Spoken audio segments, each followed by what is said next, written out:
పాత సినిమాల్లో ప్రజలు చీపురు కట్టలు చెప్పులతో తిరుగుబాటు ఎట్లా చేశారో ఆ విధానాలు వస్తాయి. వాస్తవ రూపంలో మనం చూస్తాం. ఎక్కడ చూసినా రోడ్లు గుంట్లమయం, బ్రిడ్జీలు లేవు.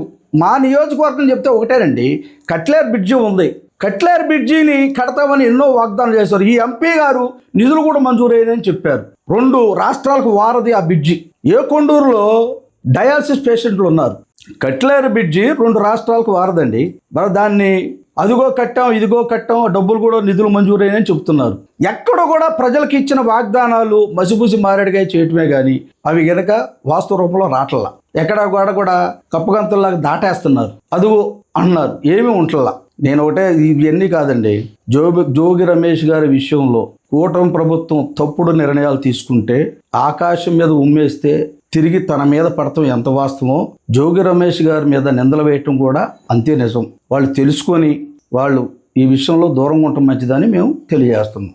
బలహీన వర్గాలతో పాటు దళితులందరూ కూడా అండగా ఉంటారు. ప్రజా పోరాటం వస్తుందని హెచ్చరిస్తున్న కూటమి ప్రభుత్వానికి మీరు ఎక్కడైనా మీ విధానాన్ని మార్చుకోండి.